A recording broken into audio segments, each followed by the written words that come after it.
जो सीखने वालों की संख्या होती है एक तो पहले से ही कम है,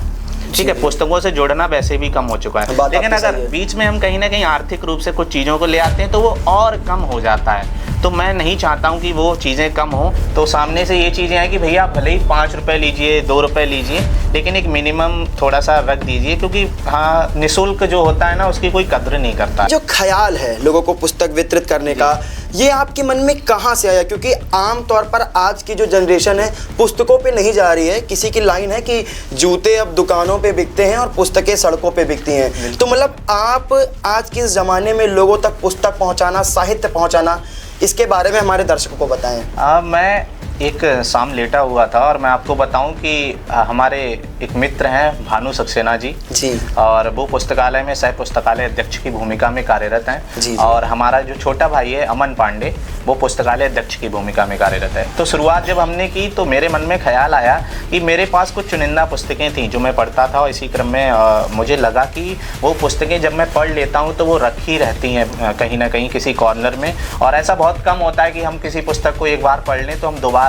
उसको उठाकर पढ़ें। हालांकि कुछ पुस्तकें ऐसी होती हैं जिनको हम बार बार पढ़ते हैं तो हमें उनमें से बहुत कुछ नया मिलता है जो कि हमारे बहुत काम आता है जीवन में। तो इसी क्रम में मैंने भानु को फ़ोन किया और मैंने उसे बताया कि इस तरह का एक ख्याल आया है और मैं चाहता हूं कि हमारे पास या तुम्हारे पास भी जो पुस्तकें हों उनकी हम एक लिस्ट बनाएं, और उनमें फिर मैंने अमेज़ॉन, फ्लिपकार्ट से कॉम्बो उठाए और चीज़ें की,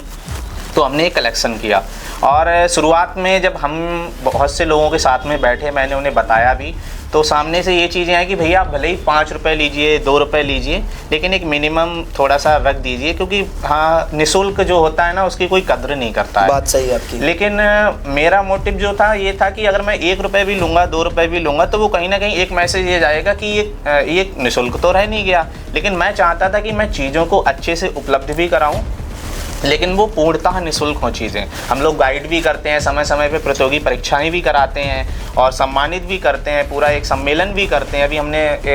साहित्य सम्मेलन, शिक्षा सम्मेलन और संस्कार सम्मेलन, एक पूरे दिन का प्रोग्राम रखा था, ठीक है। उसमें हमारे गेस्ट आए थे, उन्होंने जो हमारे विद्यार्थी आए थे या जो भी और हमारे आसपास के लोग थे उनको पूरी तरह से जागरूक किया शिक्षा, साहित्य, संस्कारों को लेके। तो अगर हम यहाँ पर कुछ कॉस्ट रख देंगे तो जो हमें लगता है जो संख्या होगी, जो सीखने वालों की संख्या होती है एक तो पहले से ही कम है,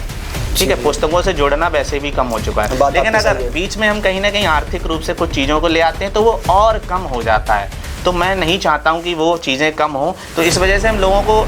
एक अलग तरीके से भी जागरूक करते हैं। हमारे पुस्तकालय तक जो भी आता है एक अच्छी संख्या में पुस्तकें पढ़ता है, तो इस वर्ष हमने एक सम्मान भी दिया था, best reader, Pathak of the year. हाँ, ये मैंने देखा था। पाठक ऑफ द ईयर का भी सम्मान हमने दिया था। वो इसी क्रम में दिया था कि बाकी लोग भी जागरूक हों। हम